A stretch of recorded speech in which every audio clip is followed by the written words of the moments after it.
Baik, terima kasih atas kesempatan yang telah diberikan kepada kami. Pada saat ini, saya bersama teman-teman saya, Gano Valencia, Ripka Sarwan, Senduk Stefania, saya sendiri, Reba Dios, dan Suarez Manuel. Kami akan membahas chapter 10 mengenai crafting the brand positioning. Baik, tanpa basa-basi, langsung saja kita masuk ke dalam pembahasan. Baik, terima kasih untuk kesempatan yang diberikan. Saat ini saya akan menjelaskan topik tentang developing a brand positioning.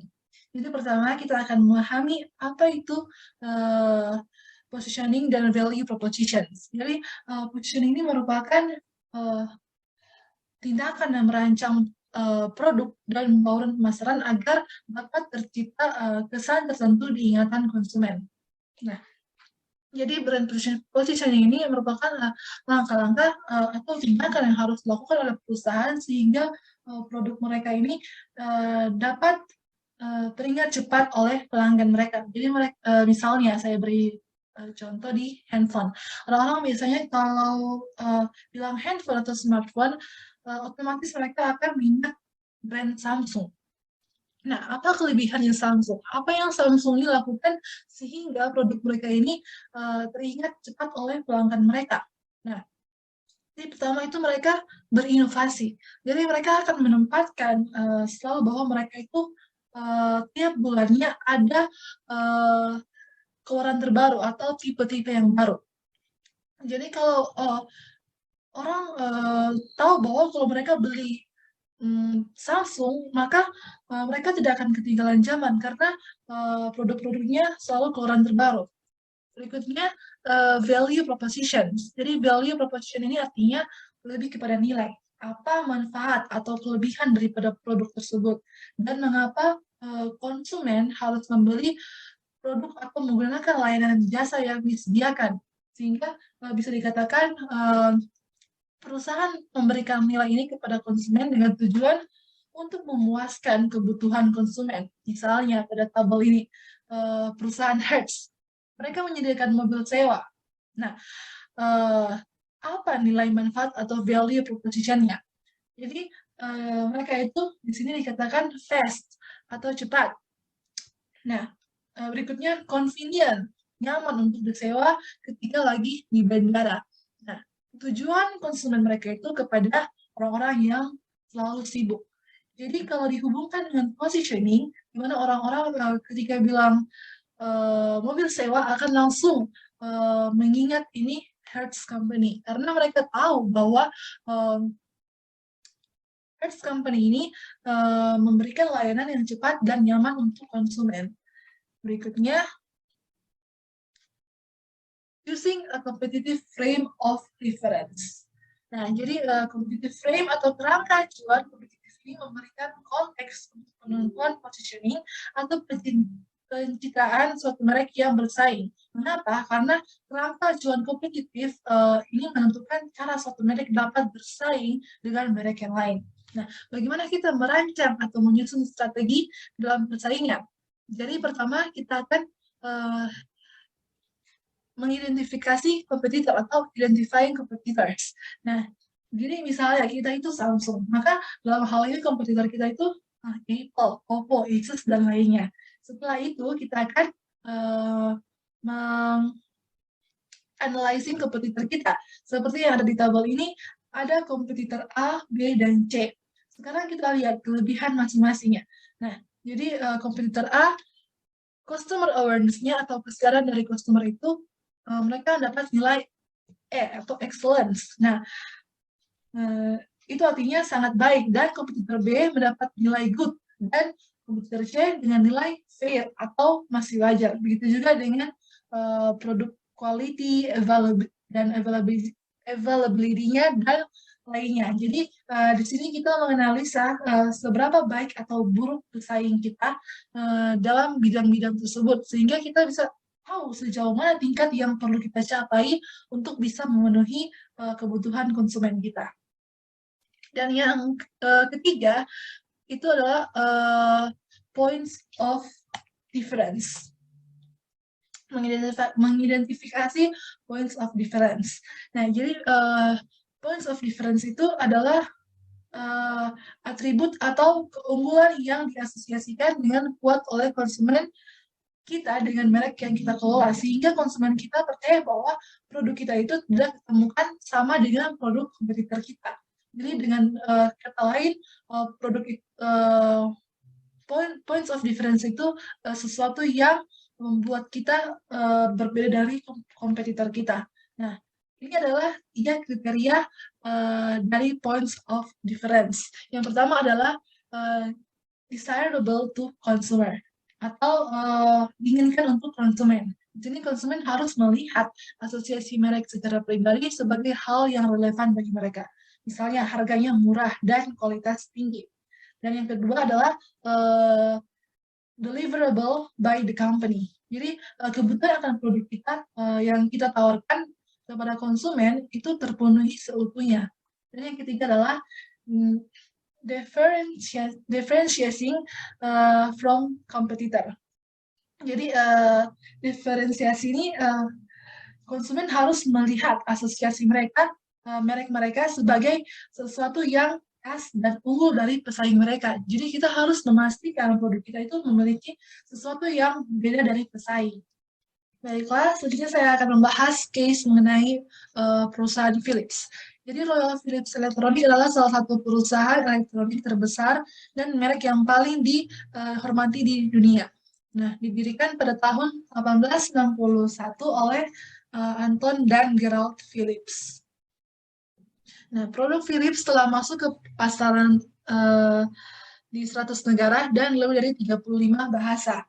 Sebagaimana kita ketahui, di dunia ini ada sekitar 200-an negara resmi yang tercatat di PBB. Itu artinya produk Philips telah masuk hampir setengah dari negara-negara di seluruh dunia. Begitu juga dengan terjemahan produk Philips telah diterjemahkan ke dalam 35 bahasa di dunia. Nah, ini adalah perubahan logo dan tagline dari perusahaan Philips. Pada tahun 1863, logo pertama Philips adalah Philips & Co. Dan berubah pada tahun 1926 menggunakan hanya nama Philips, tetapi ada tambahan gambar gelombang dan bintang. Dan yang ketiga, pada tahun 1980-an, Philips menambahkan tagline yang mengatakan "Let's make things better" atau ayo membuat segalanya lebih baik dengan teknologi terbaru. Dan yang terakhir, Philips mengubah tagline-nya menjadi Sense and Simplicity di tahun 2004 yang mengartikan nyaman dan simple. Nah, ini adalah informasi tentang perusahaan Philips. Jadi Philips sempat menutup beberapa pabriknya karena mereka kalah bersaing dengan produk elektronik dari Jepang. Mengapa? Karena perusahaan Jepang memiliki banyak pabrik besar di berbagai tempat strategis di seluruh dunia, sehingga ketersediaan produk mereka itu lebih cepat dan lebih murah. Nah, belum lama ini Philips melakukan studi riset pasar atau survei terhadap lebih dari 1.650 konsumen dan 180 perusahaan yang merupakan pelanggan Philips di seluruh dunia. Dan ada juga penelitian kepada 26.000 responden untuk mengukur ekuitas merek mereka atau brand equity. Nah, berdasarkan informasi hasil penelitian tersebut, maka Philips mengubah tagline-nya menjadi Sense and Simplicity, di mana penekanannya bergeser ke manfaat teknologi tanpa kerumitan memahami teknologi. Jadi tagline ini didasarkan pada 3 hal berikut. Yang pertama adalah products are designed around the consumer. Jadi produk dirancang dekat dengan konsumen. Dan yang kedua, easy to experience atau mudah penggunaannya.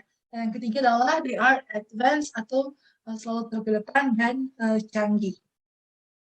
Berikutnya, penggunaan tagline terbaru Sense and Simplicity memberikan kesuksesan dengan peningkatan total brand value dari tahun 2004 sebesar $4,4 billion dan meningkat lebih dari 2 kali lipat menjadi $10,26 billion di tahun 2014. Nah, jadi saya akan mencoba menjawab pertanyaan berikut. Pertama, risiko apa yang akan dihadapi Philips dalam menggunakan tagline ini atau Sense and Simplicity. Jadi, sebagaimana kita ketahui, Sense and Simplicity atau nyaman dan simple didapatkan dari 3 hal yang sudah kita pelajari tadi di atas, yaitu produk Philips dirancang dekat dengan konsumen. Maka Philips harus membuka perusahaan di berbagai tempat yang mana hal ini membutuhkan biaya besar. Sehingga bila Philips kekurangan uang, maka tagline ini tidak cocok untuk mereka gunakan. Dan yang kedua, tagline mereka itu mudah penggunaannya atau simplicity, tapi tetap barang canggih. Justru di sini juga resikonya ada, di mana hampir semua barang canggih terbaru memerlukan proses belajar untuk mengetahui penggunaannya. Nah, jadi Philips juga harus bisa membuat sesuatu yang canggih, tapi tidak rumit penggunaannya. Dan pertanyaan yang kedua, strategi apa yang dapat dilakukan Philips untuk bisa menyaingi perusahaan elektronik Jepang? Nah, jadi sebagaimana yang sudah kita belajar juga tadi, perusahaan elektronik Jepang adalah mereka mempunyai kelebihan, yaitu mempunyai banyak pabrik di seluruh dunia sehingga ketersediaan produk mereka itu lebih cepat dan tentu saja harganya lebih murah. Nah, untuk bisa menyaingi produk Jepang, tentu saja Philips juga harus berani membuka pabrik cabang di banyak tempat atau negara, sehingga produk mereka juga tersedia dan lebih murah. Demikianlah pembahasan saya mengenai case tentang perusahaan Philips. Terima kasih. Baiklah, saya akan melanjutkan pembahasan tentang points of parity.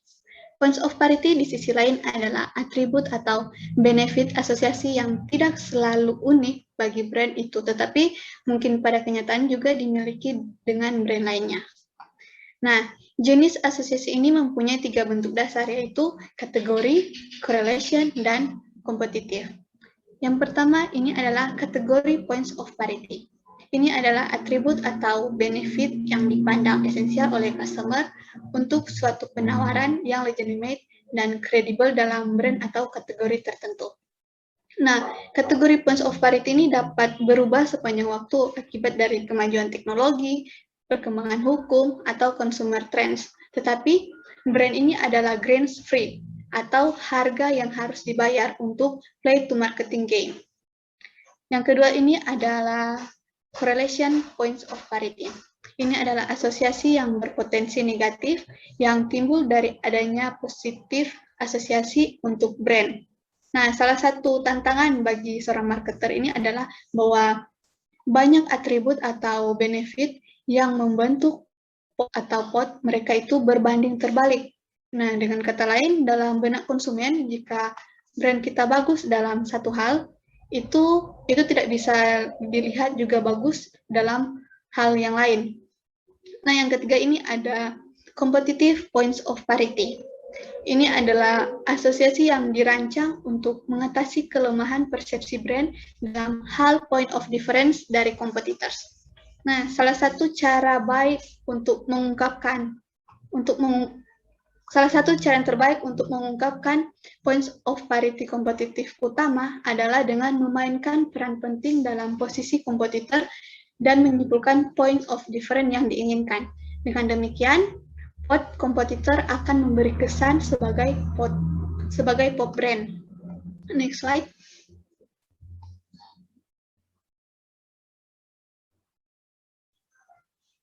Nah, di sini ada contohnya, yaitu contoh Hyundai Cars. Nah, Hyundai Cars ini sebagai produsen mobil terbesar di Korea Selatan dan terbesar kelima di dunia, Hyundai ini telah mendorong pertumbuhan penjualannya melalui peningkatan kualitas dan desain, di mana Hyundai ini lebih fokus membuat mobilnya ini terlihat menarik dan seringkali dengan harga yang murah.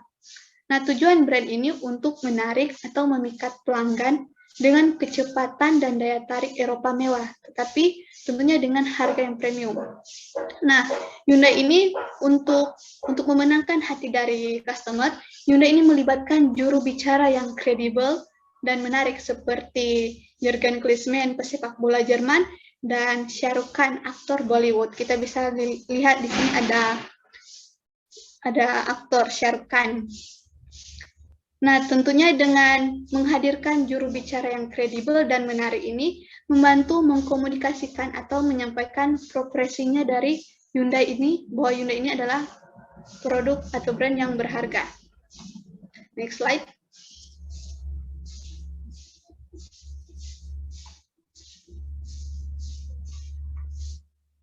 Points of parity versus point of difference. Agar suatu penawaran dapat mencapai points of parity pada atribut atau benefit tertentu, cukup banyak konsumer harus percaya bahwa brand tersebut ini good enough.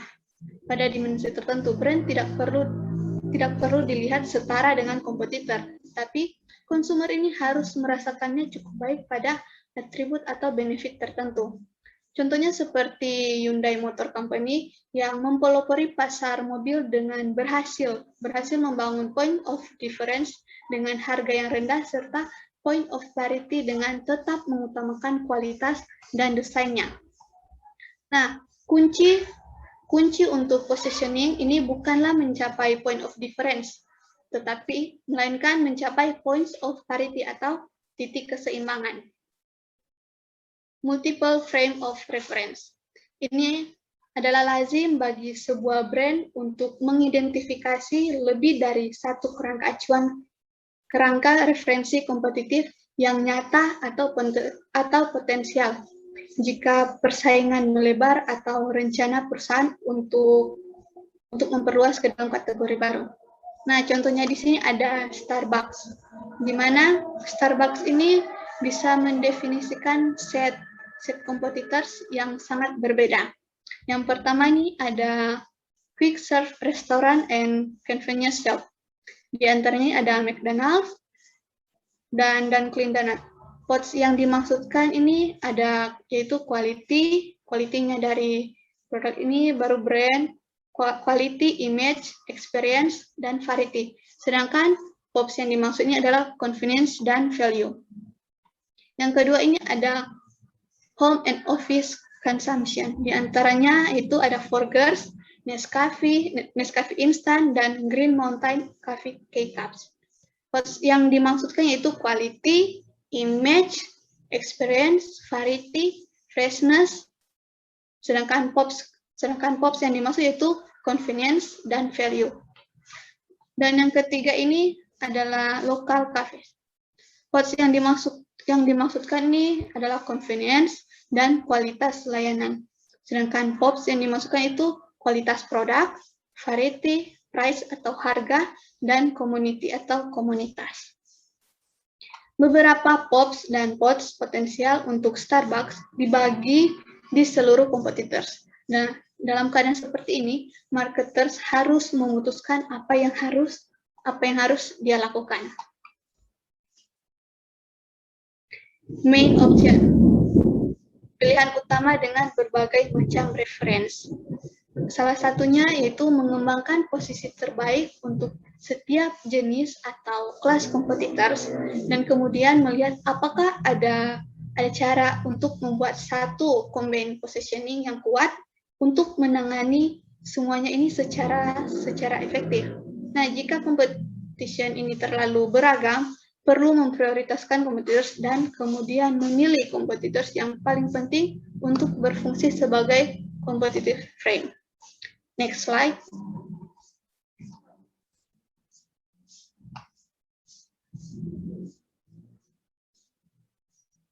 Straddle positioning. Sebuah perusahaan akan dapat straddle to frame reference dengan satu set points of difference dan points of parity. Straddle position ini memungkinkan brand untuk memperluas market coverage dan basis customer potensial mereka. Contohnya di sini yaitu BMW.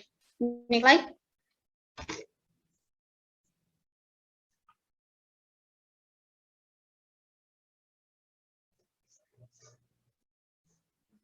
Di sini ada BMW. Ketika BMW pertama kali membuat dorongan kompetitif yang kuat di Amerika, di market as, BMW ini memposisikan brand sebagai satu-satunya mobil satu-satunya mobil yang menawarkan kemewahan dan kinerja dengan mengandalkan desain mobilnya, warisan Jermannya, dan aspek-aspek lain dari marketing program yang dipahami dengan baik. Nah, BMW ini mampu secara bersamaan mencapai yang pertama itu points of difference pada kemewahan dan points of parity pada performance, hubungan dengan mobil performance seperti Chevy Corvette. Dan itu points of difference pada performance dan points of parity pada kemewahan sehubungan dengan mobil seperti pada Cadillac. Nah, jika points of parity dan points of difference tidak kredibel, brand mungkin tidak dipandang sebagai legitimate player dalam kedua kategori tersebut. Next slide.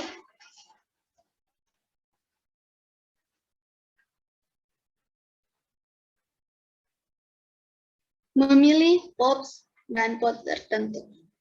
Nah, untuk membangun brand yang kuat dan menghindari commodity trap, marketers ini harus mulai dengan keyakinan bahwa marketers ini dapat membedakan apapun. Kita harus yakin kalau kita sebagai seorang marketer itu dapat membedakan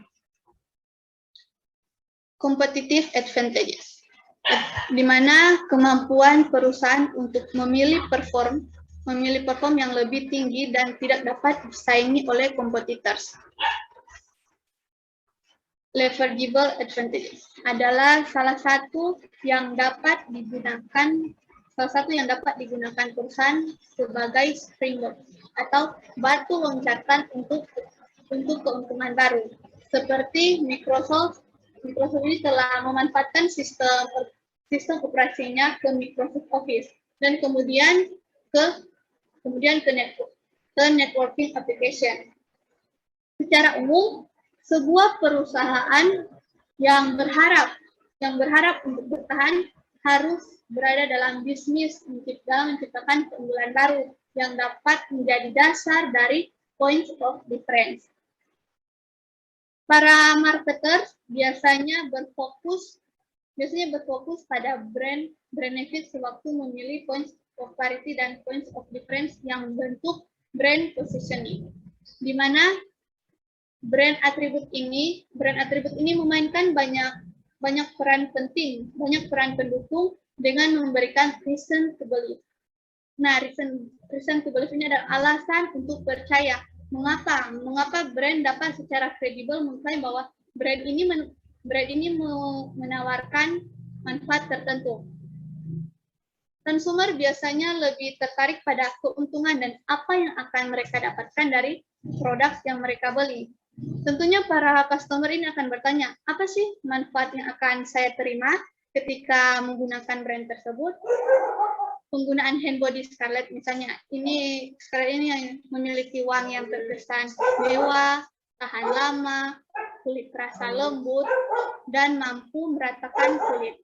Jadi, alasan customer ini mau membeli produk, misalnya, kenapa saya mau memilih menggunakan produk ini dari produk lain?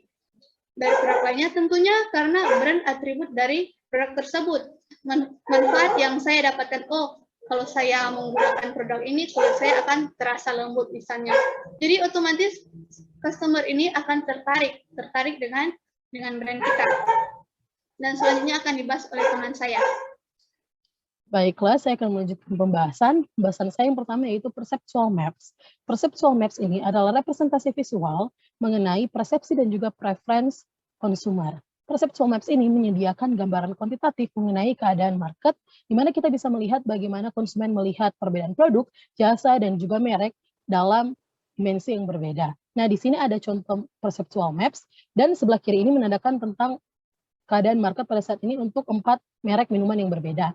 Yang pertama yaitu garis vertikal ini menandakan tentang bagaimana pandangan rasa atau selera rasa para konsumen, yaitu strong flavor dan juga light flavor. Sedangkan garis horizontal ini menandakan bagaimana konsumen melihat citra produk yang ditawarkan brand itu, yaitu traditional image versus contemporary image. Nah, ada tiga titik poin yang menandakan segmen pasar. Yang pertama titik 1, 2, dan 3. Sedangkan ada 4 titik yang menandakan 4 merek yang berbeda, yaitu A, B, C, dan D. Nah, tiga titik segmen yang berbeda ini menandakan kombinasi yang paling disukai segmen dari rasa maupun citra. Nah, segmen 3 di sini bisa kita dilihat mereka sangat menyukai minuman dengan rasa yang kuat dan citra yang tradisional. Maka dari itu merek D itu sesuai dengan segmen D dan bisa menarik pelanggan lebih banyak di segmen D. Di segmen ketiga. Sedangkan untuk merek A di sini dipandang lebih seimbang baik rasa maupun citra, tetapi tidak ada segmen pasar yang tertarik atau menginginkan keseimbangan yang ditawarkan ini. Sedangkan untuk merek B dan C, yang bisa teman-teman lihat merek B dan C di sini, diposisikan dengan baik karena mereka berhubungan langsung dengan segmen 2 maupun segmen 1 karena mereka berhubungan. Nah, di sebelah sini merupakan bagaimana kita repositioning brand A agar lebih untung. Nah, menurut saya untuk merubah citranya menjadi lebih kontemporer, titik A ini bisa kita pindahkan menjadi titik A1, di mana kita bisa menargetkan konsumen di segmen 1 dan mencapai titik kesamaan pada citra dan perbedaannya atau POD pada profil rasa berhubungan dengan merek B di sebelah sini. Sedangkan kalau kita membuat rasanya lebih ringan, titik A ini bisa kita pindahkan ke titik A2 untuk menargetkan konsumen di segmen 2 dan mencapai titik kesamaan pada profil rasa dan perbedaannya atau POD pada profil citra sehubungan dengan merek C yang di sini. Baik, selanjutnya yaitu means of differentiation. Nah, means of differentiation ini adalah strategi marketing untuk mendorong para konsumer untuk memilih satu produk atau brand dari banyaknya pilihan yang tersedia. Biasanya para marketer mengidentifikasi kualitas yang ada dari setiap produk dan perbedaan yang didapatkan itu untuk digunakan mendorong pilihan konsumer. Jadi kita harus sebagai marketer, kita harus membuat produk yang unik dan berbeda sehingga menarik perhatian konsumer untuk membeli. Contohnya seperti gambar yang di bawah ini, di mana banyak sekali sereal, tetapi bagaimana kita bisa membuat agar konsumen membeli sereal yang kita punya. Nah, kedua poin di bawah ini saling berkaitan karena marketer harus mampu menyesuaikan ekspektasi manfaat dari konsumen dan kemampuan kita mengabulkan hal tersebut. Contohnya seperti orang-orang yang merasa berbelanja ke tempatnya langsung kurang efisien karena hanya membuang waktu mereka. Maka dari itu tersedialah jasa online shop dan antar jemput barang langsung ke rumah untuk mengurangi waktu mereka berbelanja. Perubahan zaman seperti ini juga sangat berpengaruh dalam membuat perbedaan produk hingga bisa menarik. Selanjutnya, yaitu emotional branding. Nah, emotional branding sendiri ini di dalam positioning harus mempunyai komponen rasional dan juga emosi di dalamnya. Seperti yang dijelaskan sebelumnya, PODs dan juga POP sangat dibutuhkan untuk menarik pelanggan dari hati maupun pikiran mereka. Banyak merek-merek kuat dan terkenal yang meningkatkan performa mereka untuk mencapai ikatan emosional dengan pelanggan mereka. Nah, hubungan yang baik dengan konsumen sangat penting untuk keberlangsungan penjualan kita dengan mendapatkan pelanggan setia yang selalu membeli produk kita karena mereka merasa kalau misalnya mereka sudah terikat secara emosional dengan brand kami atau brand kita sehingga mereka percaya. Nah, salah satu faktor penting untuk mendapatkan respon emosi pelanggan yaitu dengan keaslian produk kita. Merek seperti Kellogg's, Kraft, dan lain-lain dilihat sebagai merek yang otentik dan asli sehingga dapat membangkitkan kepercayaan, kasih sayang, dan kesetiaan yang kuat konsumen terhadap brand kita. Nah, lanjut, saya mengambil contoh untuk emotional branding yaitu Kate Spade. Nah, Kate Spade ini merupakan perusahaan atau brand busana ternama, di mana Kate Spade ini pada awalnya hanya menjual produk tas, tetapi sekarang mereka memiliki banyak ragam produk-produk yang berhubungan dengan fashion. Nah, Deborah Liold membawa kepekaan gaya yang lebih kuat untuk mencapai titik emosional konsumer, khususnya kepada wanita, di mana mereka menggunakan busana atau pakaian itu bukan hanya sekedar untuk fungsinya saja, tapi juga untuk sebagai sarana meningkatkan rasa percaya diri mereka. Dia mengangkat statement yang berkata menjadi orang paling menarik di ruangan. Nah, maka dari itu mereka menekankan antara bentuk yang cantik dan menarik dengan fungsi yang sesuai. Maka bertambahlah yang awalnya hanya tas menjadi aksesoris dan juga busana atau baju atau pakaian. Nah, Kate Spade juga menargetkan kaum milenium dengan dorongan e-commerce atau online shop. Lanjut. Brand mantras. Nah, brand mantras ini adalah artikulasi 3-5 kata tentang hati dan jiwa dari suatu brand atau produk itu sendiri. Nah, brand mantra ini digunakan agar para konsumen mengerti tentang merek mereka sehingga kata-kata dan tindakan mereka harus secara konsisten. Juga memotivasi niat audiens target yang sesuai dengan value atau nilai kita. Nah, di sini itu ada role mantras. Di sini ada role mantras, di di mana kalau kita menyorot PODs yang sudah kita dapat, itu bisa memberikan panduan untuk mengetahui produk apa yang harus diperkenalkan di bawah brand itu, maupun kampanye atau iklan apa yang harus kita lakukan, dan kapan atau di mana kita bisa menjual brand atau merek yang kita punya. Nah, brand mantra ini bisa membantu keputusan yang tampaknya tidak berhubungan atau tidak duniawi. Brand mantra membuat filter mental untuk menyaring pemasaran yang tidak sesuai dengan merek. Biasanya yang tidak sesuai dan mungkin berdampak negatif terhadap value atau brand kita, itu biasanya ditolak. Nah, berikut ada beberapa contoh yang saya ambil mengenai brand mantras yang menggunakan mantras yang menunjukkan kekuatan dan kegunaan brand mantra yang dirancang dengan baik. Yang pertama yaitu Nike, di mana Nike adalah brand yang punya asosiasi kuat dengan pelanggan mereka. Mereka membuat desain produk yang inovatif, menggunakan sponsor top atlet juga, dan juga komunikasi yang kuat dan jelas dengan pelanggan mereka sehingga mereka mempunyai hubungan yang erat. Nah, mereka membuat desain produk, Nike ini mengadopsi 3 kata brand mantra, yaitu authentic, authentic, dan juga performance. Seluruh pemasaran dan penjualan mereka harus mencerminkan nilai merek utama mereka, seperti pada awalnya hanya sepatu lari, menjadi sepatu atletik, menjadi sepatu dan pakaian atletik, sehingga sekarang menjadi semua hal yang berhubungan dengan atletik itu identik dengan Nike. Nah, mereka selalu tetap mengikuti brand mantra mereka yang mereka punya. Seperti contohnya saat mereka akan merilis produk sukses, mereka harus membuat semuanya agar menguntungkan dan nyaman untuk atlet top. Seperti contohnya mereka mengambil brand ambassador yaitu LeBron James, seorang atlet NBA atau atlet basket, untuk mencerminkan value brand mereka, yaitu authentic, authentic, dan performance. Selanjutnya, untuk brand kedua yang saya pilih, contoh brand kedua yang dipilih yaitu Disney, di mana Disney ini adalah brand yang mengembangkan brand mantra mereka karena respon yang luar biasa dari konsumen. Nah, Disney menjadi khawatir saat beberapa karakter mereka seperti Mickey Mouse dan Donald Duck mulai digunakan secara tidak tepat dan terlalu terpapar. Karakternya ada di banyak produk dan dipasarkan begitu banyak sehingga sulit membedakan alasan dibalik kesepakatan itu dimulai. Banyak konsumen yang merasa Disney mulai mengeksploitasi namanya karena mereka selalu menjual karakter-karakter yang ada.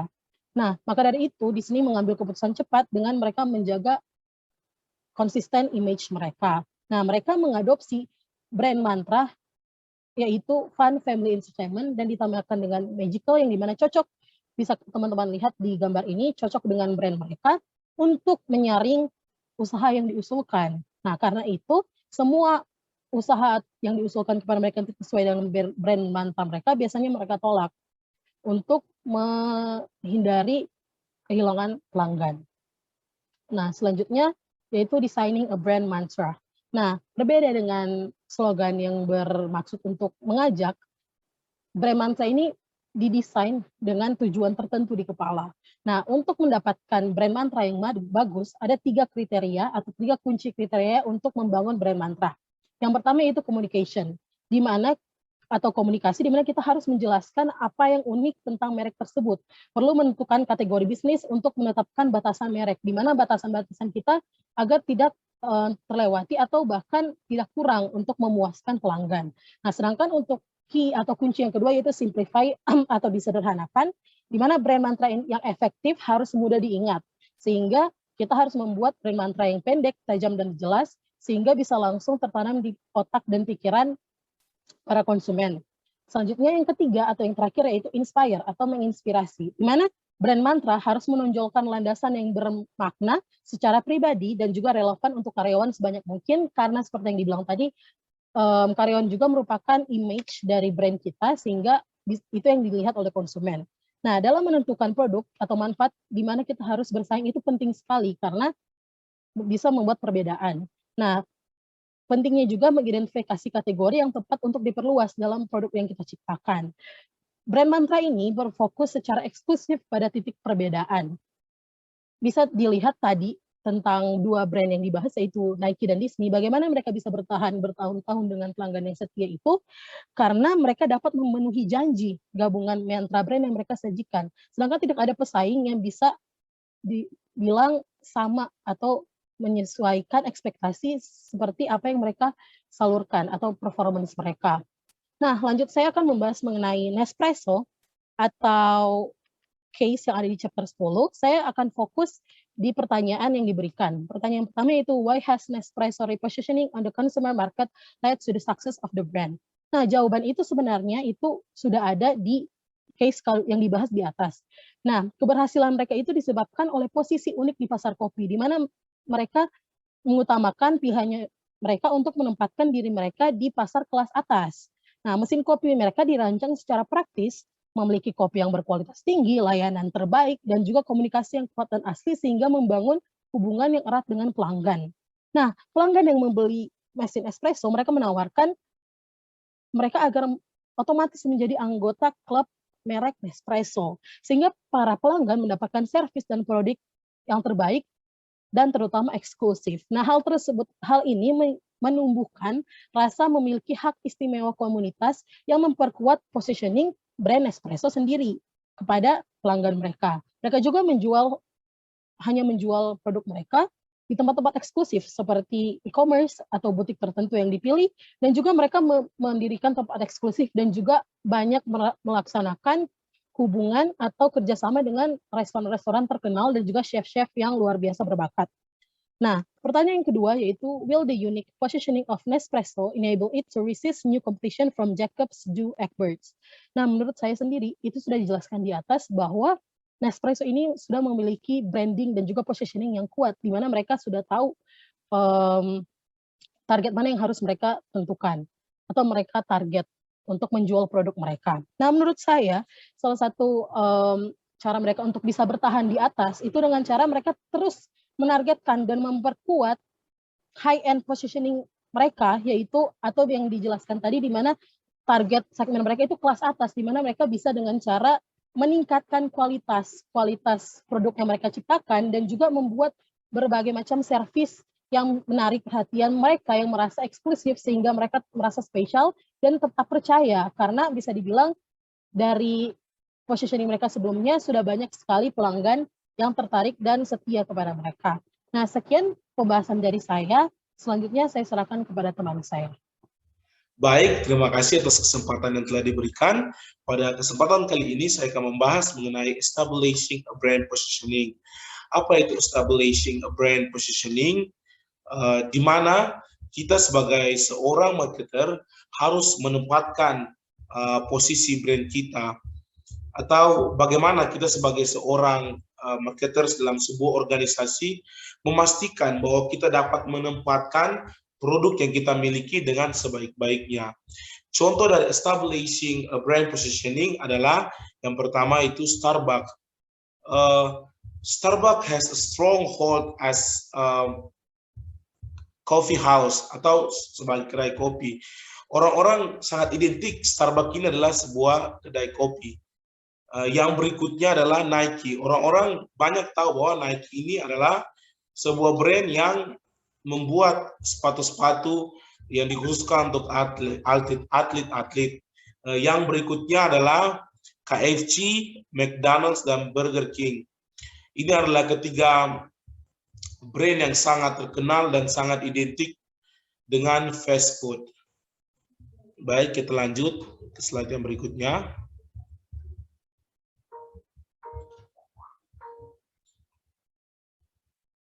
Yang berikutnya adalah communication kategori membership.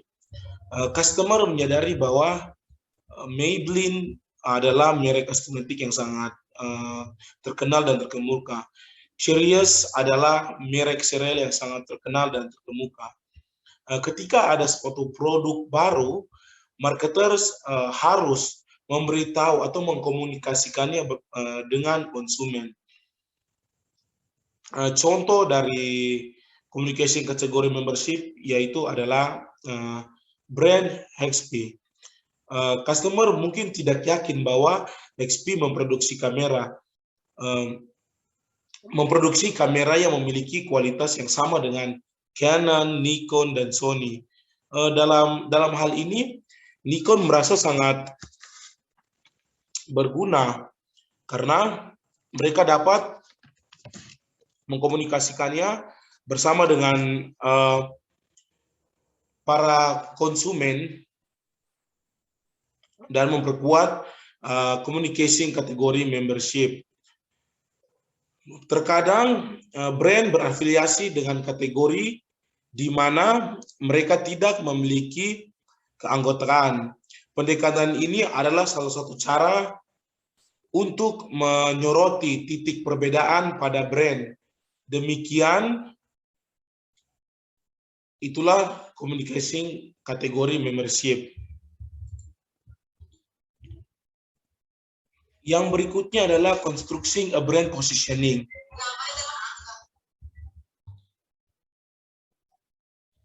Constructing a brand positioning menyediakan konten dan konteks untuk meningkatkan pemahaman semua orang tentang pemosisian barang dalam organisasi. Di sini kita melihat contoh dari high potensial Starbucks.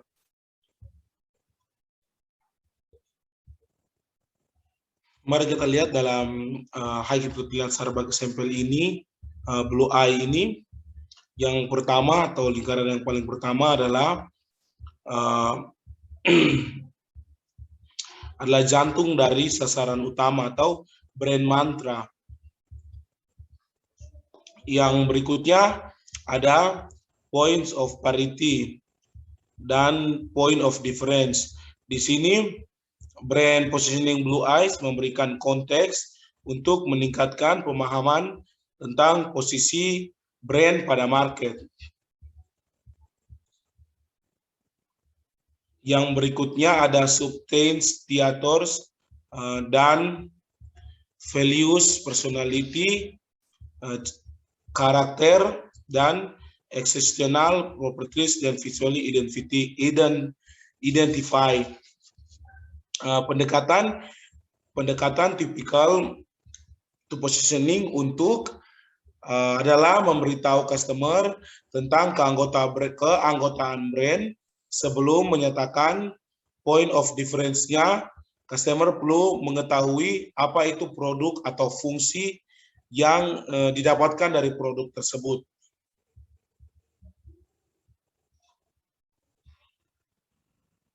Lanjut ke slide berikutnya.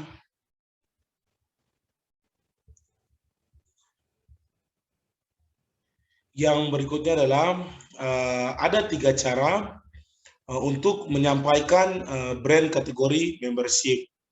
Yang pertama yaitu announcing kategori benefits atau mengumumkan manfaat dari kategori untuk meyakinkan customer bahwa brand akan memberikan hal yang sangat mendasar dari kategori atau kategori dari brand ini yang diperlukan oleh para konsumen. Yang kedua yaitu comparing to exemplars.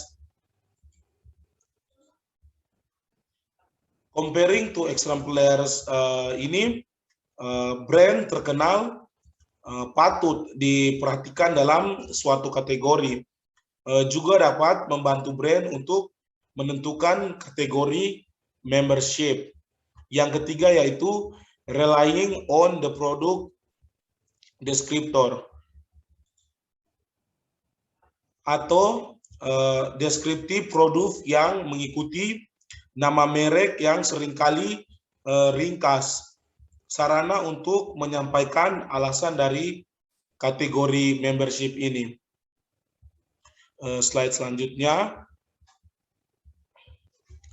Kita akan membahas tentang communicating POPs and POD atau point of priority and point of difference.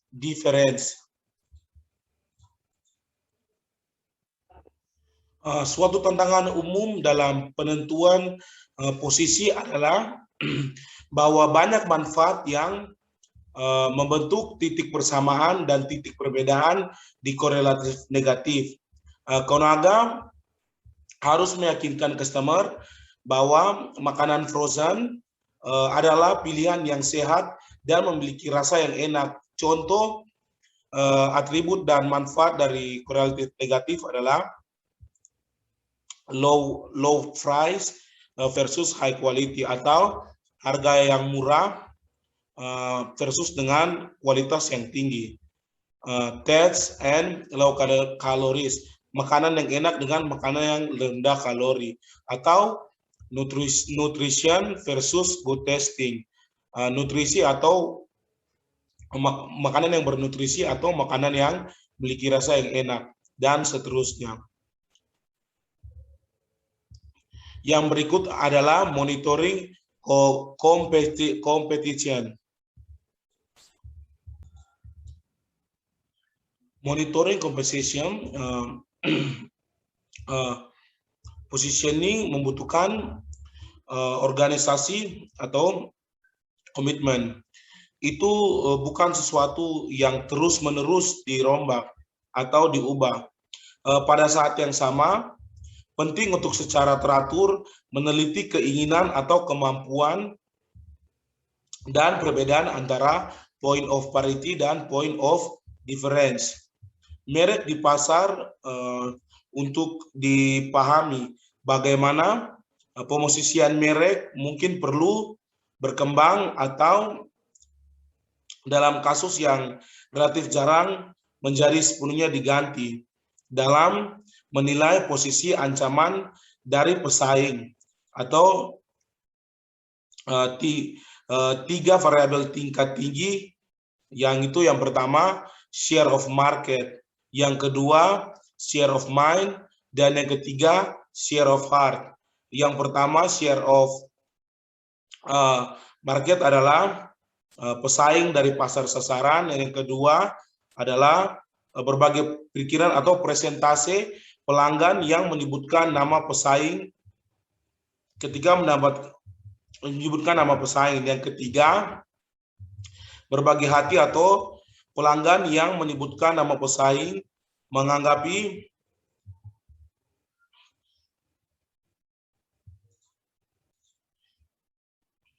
share of heart atau presentasi dari customer yang lebih prefer untuk membeli barang ke suatu perusahaan yang dia anggap baik bagi dirinya. Dan berikut ini adalah tabel yang menunjukkan data dari tahun ke tahun, data dari market share, mind share, dan heart share dari antar ketiga kompetitor A, kompetitor B, dan kompetitor C. Sekian dari saya, terima kasih. Oke, teman-teman semua, di sini saya akan menjelaskan alternative approaches to positioning. Bagaimana cara pendekatan alternatif untuk memposisikan. Nah, di sini saya akan membagikan bagaimana cara yang terstruktur, bagaimana untuk memposisikan brand secara konsumen, secara company, secara analisis kompetitif. Namun, ada beberapa manajer, mereka mengusulkan ide-ide yang sangat provokatif atau kontroversi dengan struktur tersebut. Mereka bilang, kita coba dengan di luar dari struktur, seperti satu kisah dari brand atau storytelling. Di sini tuliskan brand narrative and storytelling. Nah, para pakar pemasaran mereka mengatakan bahwa untuk menggambarkan sebuah positioning brand itu adalah sebuah cerita, sebuah kisah yang diberikan untuk diceritakan. Nah, ada beberapa company mereka mengutamakan orang-orang yang imajinatif dari part kisah dari merek atau storytelling. Nah, di part ini ada perusahaan yang mengandalkan orang-orang yang berimajinasi tinggi untuk membuat cerita di balik produk mereka atau membuat cerita di balik layanan mereka untuk mempertajam pemasaran dan positioning mereka. Nah, saya akan bagikan sebuah brand, yaitu namanya Jimbiang. Jimbiang ini memperkerjakan sekelompok orang yang demut. Demut itu adalah sekelompok orang-orang yang pendongeng yang sangat terkenal sekali. Mereka bekerja di penyiar radio untuk membuat satu cerita di balik brand atau produk tersebut. Nah, ada yang bernama Randall Ringer dan Michael Thibodeau. Mereka melihat bahwa merek yang didasarkan pada metafora atau metafora itu digunakan sebagai penyampaian pesan dengan cara yang imajinasi, yang bisa menghubungkan ingatan, asosiasi, dan cerita orang. Nah, mereka mengidentifikasi ada 5 elemen. Yang pertama yaitu the brand story of the 10 words of metaphor. Ceritakan merek-merek dalam kata-kata dalam metafora. Yang kedua ini adalah perjalanan konsumen supaya konsumen tersebut dari waktu ke waktu menggunakan dari brand itu. Nah, yang ketiga adalah bagaimana melihat visual bahasa dari ekspresi konsumen untuk brand tersebut. Yang keempat adalah diekspresikan dengan cara narasi atau pengalaman yang dialami oleh konsumen. Yang kelima adalah di sini adalah peran brand yang dimainkan brand dalam konsumen, dalam kehidupan konsumen, seperti setting, pengaturan seperti pemeran, cast, naratif, dan language. Nah, di sini saya akan membagikan satu kisah, yaitu Patrick Heilbron. Patrick Heilbron ini mengembangkan sebuah konsep yang dinamakan primal branding. Nah, primal branding ini adalah, dia bilang, sistem kepercayaan yang sangat kompleks seperti Google, Mini Cooper, Apple, UPS, dan karena mereka memiliki kode utama. Nah, teman-teman bisa melihat contoh-contoh di sini. Nah, saya bagikan di gambar-gambar ini bagaimana model-model mempunyai kode-kode tersendiri.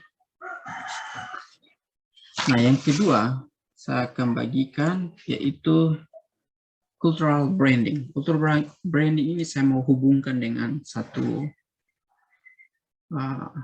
orang yang itu namanya Douglas Holt. Dia mengatakan bahwa jika perusahaan ingin membangun merek kepemimpinannya ikonik atau leadership brand, dari perusahaan tersebut harus mengetahui budaya di sekitar mereka dan menyusun strategi supaya prinsip branding budaya bisa merekrut, atau belum mengetahui tersebut bisa merekrut pakar-pakar budaya yang lain. Nah, yang saya akan membahas juga tentang positioning and branding for a small business. Bagaimana memposisikan dari brand dari usaha kecil. Oke, saya mau membagikan cerita kisah yang dapat menghubungkan dari materi ini, yaitu kita tahu bahwa di zaman sekarang untuk membangun brand itu merupakan tantangan yang sangat kecil bagi usaha-usaha kecil, apalagi ditambah dengan sumber daya atau resources yang sangat minim. Ada kisah sukses dari pengusaha kecil hingga menjadi brand yang sangat global, yaitu Uniqlo. Uniqlo ini pendirinya namanya Tadashi Yanai, orang yang paling terkenal terkaya di Jepang. Pada tahun 2020 mereka mencapai net income sebesar 50 miliar penjualan di tahun 2020. Bagaimana bisa mereka mencapai tersebut? Mereka punya strategi adalah membuat satu brand dan fokus brand itu, dikembangkan brand itu, dan hingga brand itu menjadi menyediakan komponen yang sempurna dalam kehidupan sehari-hari pelanggan. Nah, Uniqlo ini juga positioning kan perusahaan mereka atau kembangkan perusahaan mereka di media sosial. Mereka sangat aktif sekali dalam media sosial. Nah, ketika sumber daya atau resources minim, fokus kita harus konsisten dalam program positioning itu menjadi penting. Positioning menjadi penting, kreativitas juga penting untuk menemukan ide-ide baru tentang produk kepada konsumen dan menyediakan konsumen untuk membagikan apa branding untuk usaha yang kecil. Nah, saya membagikan adalah find compelling product service performances, atau kita harus temukan kinerja produk atau layanan yang sangat menarik atau berbeda dari produk-produk lain. Yang kedua adalah fokus pada membangun satu atau dua merek yang berdasarkan satu atau dua asosiasi yang menjadi kunci. Seperti kita lihat tadi di Uniqlo, mereka membuat satu brand dan mereka fokus di situ, mereka kembangkan itu. Encourage product or service trial any way possible. Mereka selalu mendorong uji produk dalam cara apapun yang memungkinkan. Di situ develop digital strategy to make the brand bigger and better, atau mengembangkan strategi di dalam dunia digital untuk membuat brand itu menjadi besar dan menjadi bagus. Di sini juga ada employ a great buds and loyal brands community. Ciptakan boost dan komunitas brand raya, atau usaha mereka yang selalu mengandalkan word of mouth untuk membangun positioning dari brand tersebut. Nah, employee shall integrate set brands element. Artinya menggunakan seperangkap elemen yang mereka terintegrasi dengan baik. Leverage as many secondary association possible. Manfaatkan sebanyak mungkin asosiasi sekunder. Asosiasi sekunder seperti setiap orang, tempat, hal-hal dengan asosiasi yang berpotensi relevan. Yang terakhir adalah creativity, low loss cost marketing.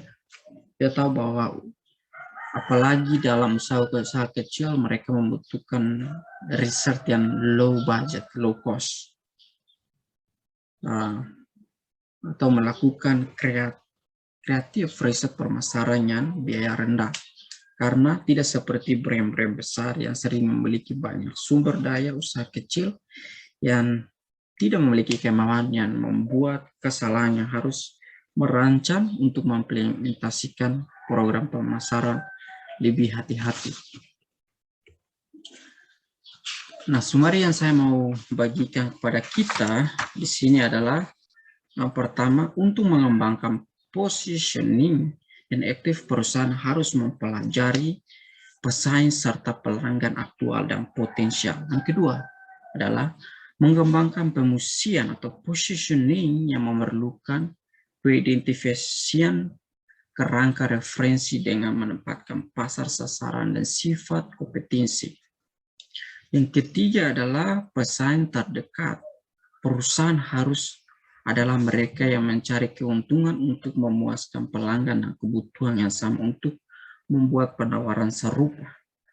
Keempat adalah titik perbedaan adalah asosiasi yang unik untuk mereka yang dipegang teguh, dievaluasi secara baik oleh konsumen. Yang kelima adalah point of parity, adalah asosiasi yang belum tentu unik untuk merek tetapi mungkin dibagikan ke orang lain. Yang keenam adalah branding emosional. Branding emosional ini menjadi cara yang paling penting untuk terhubung dengan pelanggan dan menciptakan diferensi dengan perusahaan-perusahaan lain. Yang ketujuh adalah beberapa pendekatan alternatif yang berbeda ada posisi sebuah produk atau layanan. Yang terakhir adalah meskipun usaha kecil harus mematuhi banyak prinsip branding dan positioning, perusahaan besar gunakan. Mereka harus memberikan penekanan ekstra pada elemen mereka dan asosiasi sekunder lebih banyak lagi fokus menciptakan bus untuk merek mereka. Dan selanjutnya saya berikan kepada teman saya. Terima kasih. Sekian presentasi dan penjelasan kami mengenai crafting the brand positioning. Sekiranya penjelasan kami dapat dipahami dan menambah wawasan kita. Jika ada kesalahan kata dalam berbicara, kami mohon maaf yang sebesar-besarnya. Dan kelompok kami terbuka untuk kritik, saran, dan juga pertanyaan. Untuk itu kami ucapkan terima kasih dan Tuhan Yesus memberkati.